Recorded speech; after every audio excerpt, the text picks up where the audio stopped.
What were your thoughts, feelings, and preferences towards bananas from when you were 12 years old and now? It's LeahMouseVlog, LeahMouseVlog, it's LeahMouse's vlog.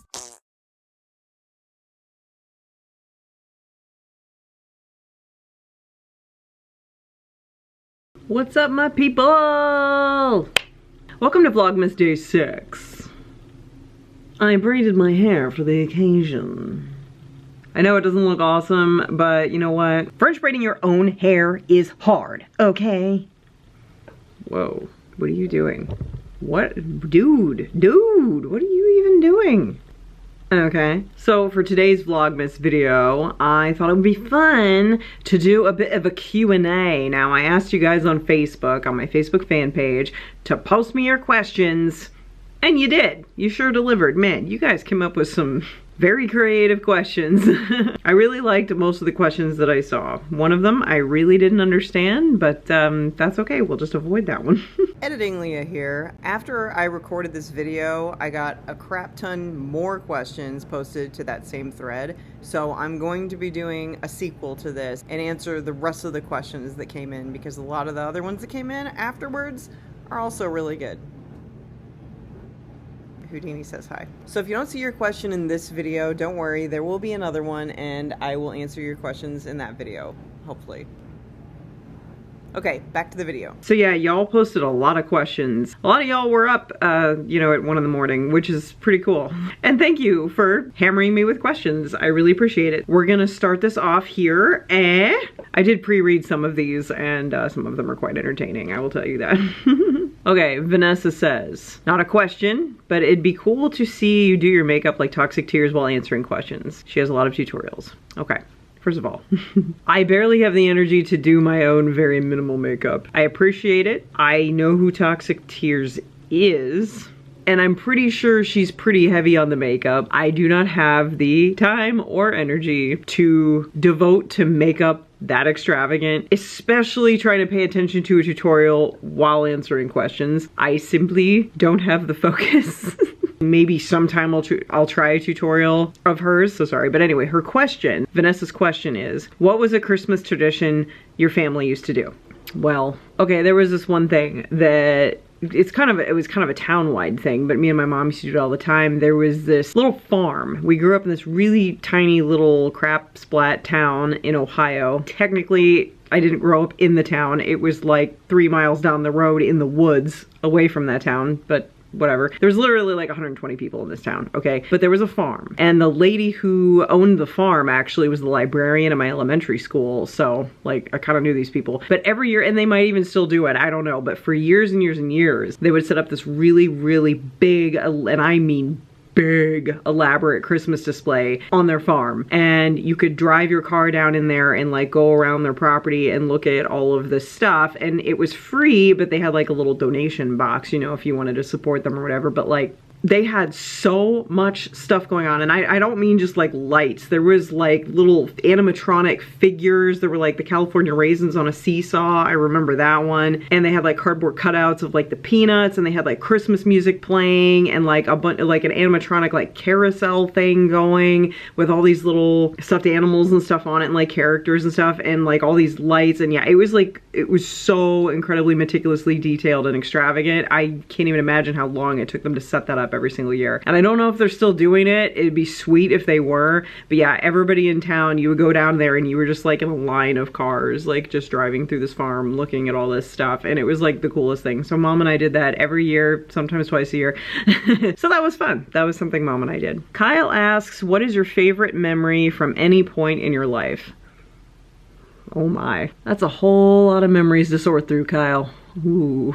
Well, the one that's coming to mind, and since we are, you know, in the Christmas season right here, and since we're trying to keep things snowy and festive and everything, one that comes to mind is my dad when I was about 10, maybe 11 or 12, I'm not sure. He was an excavator, so he had a lot of like bulldozing equipment and machinery and things like that, and he also had a lot of property. He had like acreage out the yin yang, okay? He owned a crap ton of property back up in the woods where I lived, okay? So there was this one hill, like there was like the driveway that went like all the way back to his house and his shop and like even further back and stuff like that. But like at the mouth of it, there was this big steep hill that went up on the top, and there was like an oil rig or something right there. It was a path, you know, up the hill where you could walk up. I don't remember what was up there, but there was something specific up there that you like needed a path to get to. Can't remember. Grown up business. I have no idea. But anyway, so it was this big path, but it was kind of windy, but it was like steep, but it was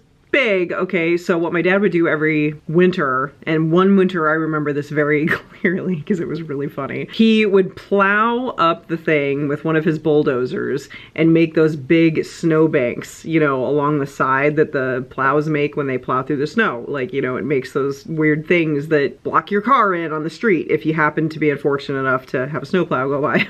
And then I don't know what he did, but he like slicked it down, like the surface of it, to make it like really icy, like really icy, and it was just like super smooth and super icy. And he had this big round like inflatable tube, almost like a pool inner tube, but it was a sled, and it had like little handles on each side, and it had like, it didn't have a hole in the middle, but it had like a spot for your butt, but it was basically an inner tube sled. Okay, he would do that. He made this little toboggan run for us. We would take the sled up to the top and take turns and sled down this thing, and it was like, you know, you ever see the bobsleds in the Olympics? It was like that. Like we got going so fast because this thing was so slick, and then the banks were up the side so that we didn't like fly off, so we were going like woo, woo, woo, woo as we went down. And then he also pushed a bunch of snow up at, you know, at the bottom, so that when we came down the hill and crested to a stop, if we didn't slow down enough, we just kind of go whoop up the side and like come back down, you know, so that we wouldn't just go flying into oblivion forever and ever. But I just remember that one specific time because, you know, I was small and a child and light, and my dad was a full-grown man. My dad was 6 feet tall, and he was like a lumberjack, okay? So he came down this thing and came flying down this thing, and he was going so fast that the fail-safe snowbank only aided him in launching up over the side of it and flying over it completely and landing into the pine trees on the other side. And it was like the funniest thing. He's just like, woo! You know, in this like inner tube sled, this grown man. We were laughing so hard. He wasn't hurt. It was just so funny. So that was a good memory, and it's festive, so bonus points. Okay, Jericho asks, have you read any good books lately? And would you rather be a cat for a day or a dog? And what would you do for that day? Oh my gosh. I've always read a good book lately, so I'm always reading when I have time. I'm trying to think of what the last thing was that I read. I honestly can't remember the last book that I read most recently, but I am currently reading Wildflower by Drew Barrymore, and it's pretty good. It's her sort of pseudo-memoir. She doesn't like to refer to it as a memoir, but it kind of is. And that one's good, so there you go. Would I rather be a cat for a day or definitely a cat. I would much rather be a cat than a dog, and I don't know if I can give a reason that wouldn't annoy anybody, so I'll just skip the reason. What would I do for that day? I would probably just sleep and accept all of the scratchings that I could possibly get. Okay, Miranda asks, what's one Christmas tradition you had as a kid that you enjoyed, and do you still do it? Or is there a Christmas tradition you and JJ have started? Well, the Christmas tradition that Mom and I did, like the tradition, I mean, the looking at the lights thing, but I mean, like I said, we always watched White Christmas on Christmas Eve. That was a thing. And we would make gingerbread cookies, like the gingerbread men, you know, and that was fun. And we used to go to the Nutcracker a lot, the ballet, when I was little, because my Aunt Kathy, she played for Ballet Met in Columbus. She played the piano. She's a professional pianist. And so she always got us tickets to go see the Ballet Met production of the Nutcracker at the, can't remember the name of the theater. I was too young. I don't know, some big fancy theater in downtown Columbus, Ohio. I don't know. And that was awesome. I was just so obsessed with seeing the Nutcracker every year. That made me really happy. And I have only seen it a couple times as an adult. I need to remedy that. And a tradition that JJ and I have started, he's not as big on Christmas as I am, like festive, celebratory wise, I guess. But I guess our tradition is that now every Christmas Eve we watch White Christmas and Bad Santa, and that's really the only thing that we do. I mean, we do other stuff, but that's like the thing that we have to do every year, so. Scarlett says, best and worst observations of VF, which is Vampire Freaks, when it was a social network. I have no opinion. because I completely forgot it existed. Sorry. Rebecca asks, what are your thoughts on Canadian attack beavers? Say what now? I gotta Google this. What the heck? Canadian attack beavers. Quote, they're aggressive. Edmonton beaver attacks. Prompt warning from Alberta trapper. Okay. Don't be fooled by this fuzzy face. If threatened by perceived predators, beavers can be ferocious rodents. Beaver attacks are on the rise in Edmonton. In the past month, several people have reported that their dogs have been attacked. Aww. Okay, well that sucks. I mean, that's obviously my first thought is that sucks. And yeah, I would imagine they have really strong jaws and teeth. I mean, they, you know, gnaw through wood and build stuff from it, for crying out loud. So yeah, I feel like a beaver chomping down on an animal wouldn't be great. Okay, well, I don't really know what else to say about that other than my thoughts on Canadian attack beavers is, well, that's a crying shame. They should, you know, not do that. Okay, thank you, Rebecca. Tabitha asks, do you still like Rammstein? And if so, did you see them when they came to America? Yes, I still like Rammstein. Yes, we got tickets to see them in 2020, which they kept rescheduling thanks to COVID. And then when the time came to actually see them at the officially rescheduled time in 2022, we had jobs and situations that prevented us from being able to go. The tickets are still hanging on the fridge as a memento. So that sucks that we had to miss them, but we just couldn't go. It just wasn't in the cards. That sucks. We could have gone in 2020 or even 2021, but no, the stupid virus had to come and screw everything up. Okay, Brooke asks, have you ever been to Maine? If not, would you ever want to one day? Funny you should ask. Yes, I have been to Maine. Twice, kind of as in a passing through kind of way, but I went with my mom. It was on a trip up to Quebec, actually. We drove. You know, I really liked Maine. That's where I got addicted to drinking water, if you can believe it or not. I didn't really drink water before that, but we went to this restaurant in Maine and they brought a glass of water, and I was a kid and I was really thirsty and I drank it and I was like, water is amazing. This is awesome. And then from then on, I've been like this obsessive water drinker. I don't know. I really liked Maine and I'd love to go back. And I keep telling JJ we need to go. And I'm trying to lure him with the promise of, hey, Maine lobster, Maine seafood. Come on, come on, come on. So hopefully that works. Because yeah, it's very lovely up there. It's an interesting question, thank you. Sarah asks, what made you get into candle making? And what is your favorite to make versus your absolutely most hated one to make? Oh, that's a good question. What made me get into candle making was, I think that I was just kind of scrounging for a new hobby or something. Cause I'm like always looking for new crafty, creative hobbies and stuff. And I remembered we went to some historical place or something, like on a field trip once in school, like in elementary school. And they had this candle dipping thing where they showed you how to make candles and like the wax, you know, and the dipping and the thing, you know, making candles. And I remembered that and I thought it was cool. I think I was just mulling around the craft store like a Michael's or Hobby Lobby or something, and I remembered that candle thing and I'm like, oh yeah, you know, that could be cool. Let's make some candles. And I did minimal research, didn't know what the heck I was doing, bought a block of paraffin wax, which was a huge mistake. You know, didn't know what else, I didn't know what to do.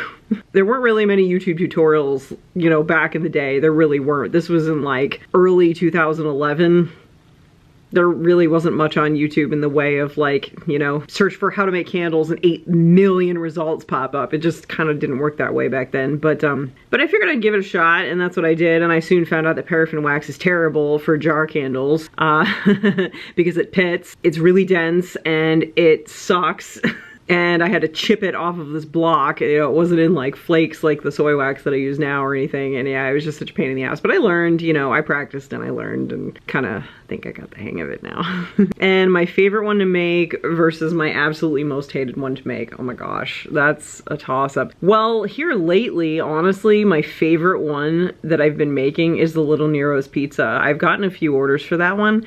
And I don't know why, but I absolutely love making that one because it just smells so unique. And it smells like a pizza and it's fun. It makes me feel like I'm making a pizza, but it's not a pizza.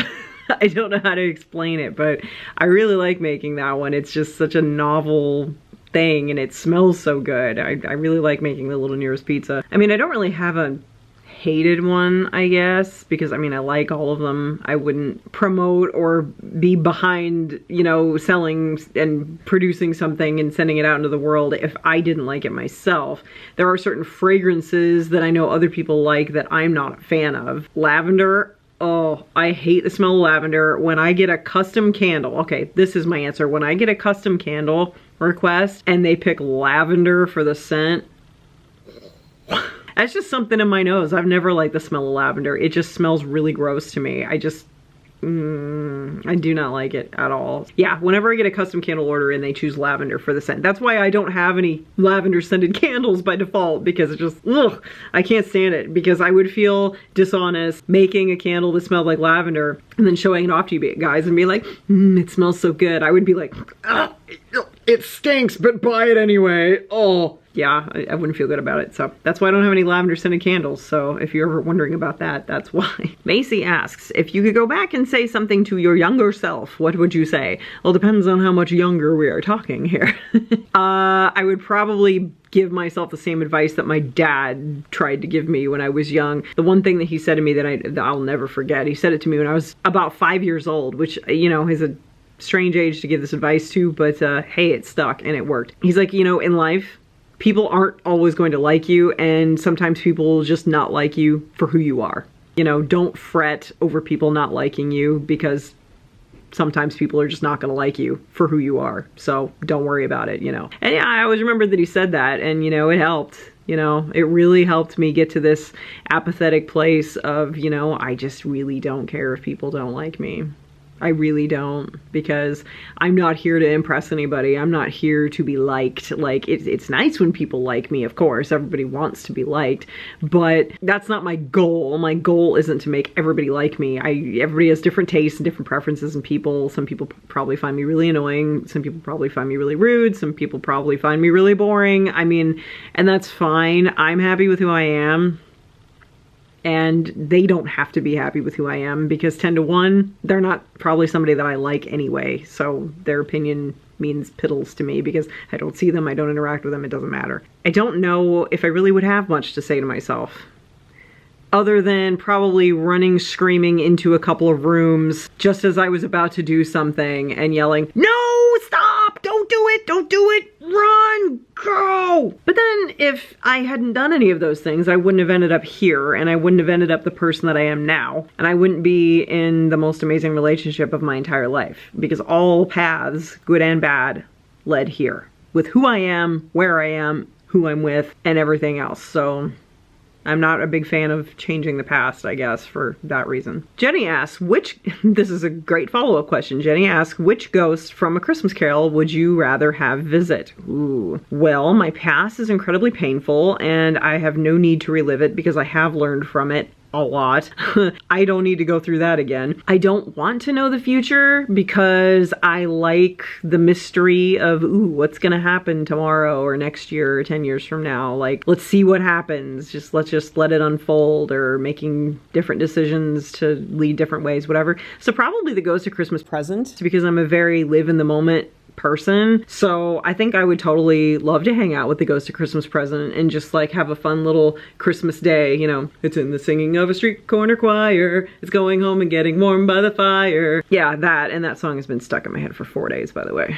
Just fun fact. So Zacco asks, favorite breed of cat. He said he has a hard time choosing one favorite because he adores so many. Yes. Okay, my favorite breed, I don't really have a favorite breed, I guess. I mean, all cats are awesome in my eyes. I see each cat equally as amazing as the next. I embrace all cats. I want to hug every cat. I really love cats. And I just want to hug all of them, but I can't, because that's crazy. I can't hug every cat. Deb says, if you could sit down with anyone and have a conversation with them, who would that be? I know this isn't like probably the most fantastical answer. Most people would probably say some sort of celebrity or someone, you know, that they look up to, like an icon or an idol or something. I know this is weird, but I would probably say my dad, because he passed away when I was I keep saying 19, but I've been mistaken the whole time I've been saying that. I was actually 20. I was just 20 when he passed away. And I didn't really get a chance to know him, like, you know, one-on-one, person-to-person, because he was always my dad and I was always a kid and I hadn't matured enough to have like real conversations with him yet, you know what I mean? And I feel like I could learn a lot from him, and I feel like he could learn better who I am because he didn't really get a chance to know who I was either, because again, I was a kid. I really wasn't anybody yet, you know what I mean? I barely had a personality. I didn't know what the hell was going on. So yeah, if I could sit down and have a conversation with my dad, that would be fantastic. I would have so many questions and I would love to tell him all about myself as well. It would be really great to connect with my dad on a grown-up level just once. I think that would be really cool. I'm surprised I got through that without crying. I don't talk about my dad too much, and that's why.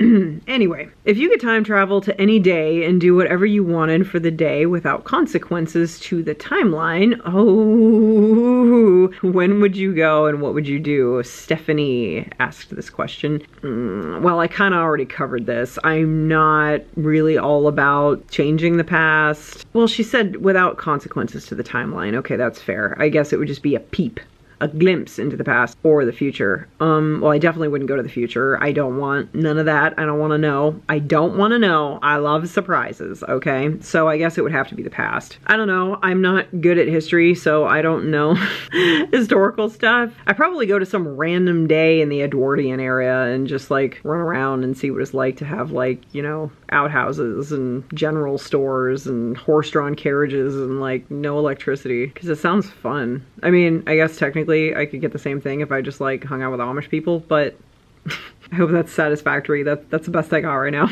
Daniel asked your thoughts on the legalization of weed. Okay. I avoid topics like this on my channels. I have opinions, you know, politically, of course, but I don't like to get into them because I don't like my channel to be a place for that kind of thing. So I do apologize, but I'm going to have to respectfully say no comment. To your question, yes, I do have thoughts, but I just don't feel comfortable talking about that kind of thing on my channels. So thank you, Daniel, for the question. It's a good question. It's a hard-hitting question. It's an important question. I'm just not comfortable talking about that kind of thing on my channel, so I do apologize for that.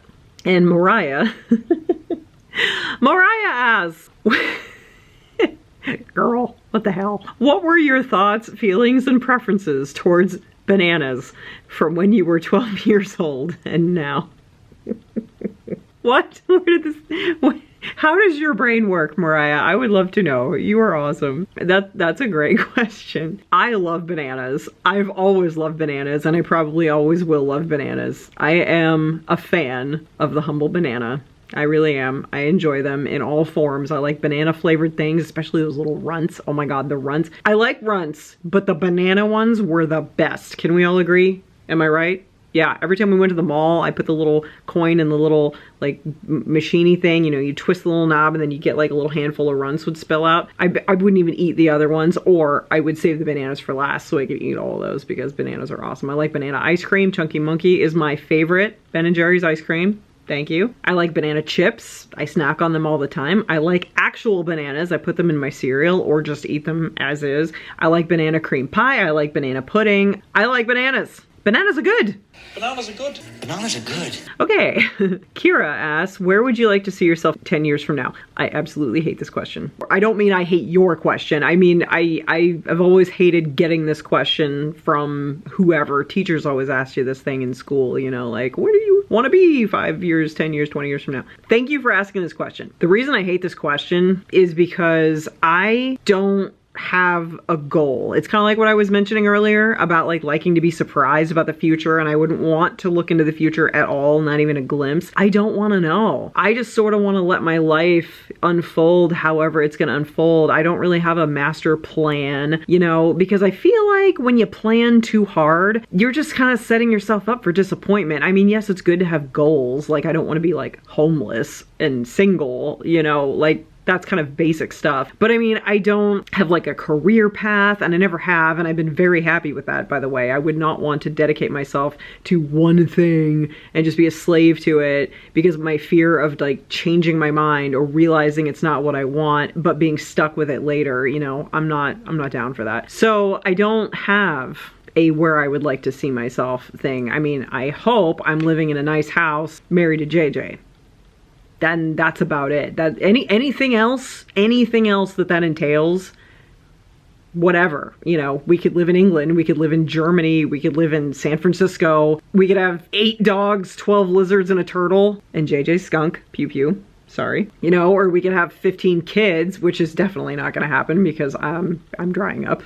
Or we could have like an animal foster farm or something, you know, or we could be like super rich, or we could be like not super rich. I could be a writer, he could be a voice actor, I could still be a candle making piano player, YouTuber thing. He could be a farmer, you know, I don't really know. I don't know what's gonna happen, and I don't really want to plan it. I just kind of want to have the fun of going through life and just sort of seeing what happens. Opportunities come along every single day, and you never know what those opportunities are going to be, so you can grab them or you can not. It's kind of like a choose your own adventure book, only it's real. So thank you for your question, Kira. Hillary asks, if you were immortal for a week, what would you do? I suppose you mean I would be unable to die no matter what I did, right? For a week, okay. Removing the survival instinct is a whole can of worms. I don't know that I would take advantage of that and do anything reckless because I'm not a reckless person. I'm not like, oh, I wish that I could go skydiving, but I'm afraid of dying. Like, I don't really have anything like that. That's a really good question, man. That's really good. I gotta think of something because this is a really cool question, and I want to think about it and actually have an answer. Give me a minute. Okay, this is a really boring answer, and I'm sorry. But I think that I probably just would not really change anything. I mean, I might like tell everybody. I'd be like, hey, check this out. You know, I can't die right now. That's pretty cool. I wouldn't like demonstrate it though, like, cause again, I'm not all about the shock value thing, and I don't know, I just think it would be kind of cool just to be able to say it. I'm like,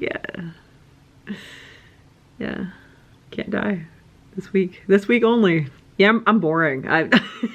Cause like, I would like to go skydiving, but it's not the fear of dying that keeps me from doing it. I have this respiratory thing to where I can't breathe if I move too fast. That's why I can't do roller coasters and I pass out. And that's not related to dying, because I feel like that would still happen. You know, I wouldn't die, I would just not be able to breathe and panic and black out because I can't breathe, but I wouldn't die. I wouldn't die in the real world either, even if I weren't immortal, but it would still suck to go through. So I wouldn't be able to enjoy it, you know what I mean? So I probably wouldn't do anything. I'm sorry, I'm boring. Morgan asks, which of your candles that you've made, which one is your favorite? I like that question. That's different than the other one, the one that's my favorite to make or whatever. Because my favorite candle to smell that I make is different than the one that I enjoy making the most, you know? My favorite candle that I make that smells the best, I know I always said Ghost Stories. That one smells awesome, but I've made so many since then, so I need to really think about and consider like all the new ones that have come out. Probably Haunted Library, because there's a combination of smells in that one that is really unique, I think. It's like a couple of like ambiguous ones that are like a blend of a bunch of stuff, but then there's like also leather in there, and there's like cinnamon and like a book smell and like I don't know how to describe it. It's like a haunty air smell. Like it smells like a haunted library, okay? And I don't know, I just think that one's cool. I really like how the smells that I orchestrated for that one sort of came together in that one, and how they work out and they smell really good. And plus I just like the concept of a haunted library. I mean, it's cool. I strive to have one myself. I want one. I want a haunted library. There, that's a goal. Where I see myself in 10 years is having a haunted library. JW asks, what is your favorite and least favorite Christmas themed horror movies? Okay, I don't do Christmas and horror. I don't do it. Horror is horror. Christmas is Christmas. Horror is a time to be scared and unnerved. Christmas is a time for jolliness, happiness, and love. And ne'er the two shall meet, as far as I'm concerned. I know there are Christmas horror movies, like Krampus. I've seen that one. It wasn't a bad movie, but it didn't make me feel any sort of way. I wasn't sure how to feel. I was very conflicted. Should I be scared because it's a horror movie? Should I be happy and feel comforted because it's a Christmas movie? Those two feelings were sort of combating the whole time, and it was really distracting, and I couldn't commit to a feeling, and it kind of bothered me. It made me a little uncomfortable to have, you know, a jolly, holly jolly Christmas feeling disrupted by scariness. I didn't like it. So I don't do Christmas horror. So I'm sorry. Just a preference, you know. Holly asks, what was your favorite funny Christmas memory? Funny? Funny, you say. Probably when my mom gave me Buford Bailey the Christmas skull. Because that was funny. I mean, the woman was very creative crafting that thing for me, and it made me laugh so hard, and I love it so much, and it's so dear to my heart, and I showed you guys Buford Bailey before. But yeah, that was probably the funniest that I can think of off the top of my head, because that thing is really funny and I love it. Okay, let me make sure I covered everything. I'm pretty sure that I did. Those were all your questions from my Facebook post, and I really appreciate you guys jumping in there and asking me a bunch of really cool questions. I really enjoyed that, and I hope you guys had fun hearing my answers, and I hope you learned something and can know me. Come in and know me better, man. Come in and know me better, man. God, we just watched Muppet Christmas Carol. This is the second time I've watched it this year already, and it's just like, it's like a headworm. It's not even earworm, it's a headworm. It's in there, it's in my brain, and it won't leave. But yeah, I hope you guys liked hearing my answers. Sorry some of them were less than satisfactory, but that's just who I am, you know, I did my best. So thank you guys very much for asking questions. I really appreciate it. That was super fun, especially the bananas one. That was... I had no idea. I learned something about myself. I had no idea I actually liked bananas that much until Mariah asked me that question, because I actually had to stop and think about it. And I'm like, yeah, there is literally no form in which I don't like a banana. And I had no idea. I didn't realize I liked them so much. So I learned something today too. And that's what Christmas is all about. Well, thanks for hanging out with me tonight. I will see you guys hopefully tomorrow on the next Vlogmas episode. So don't forget to watch out for the sheep as always, and vlog phrase of the day is, bananas are good. Well, I love you guys so much, and I hope you're having a wonderful holiday season. Wherever you are in the world, whatever you are doing, I need to go to bed. Okay, bye.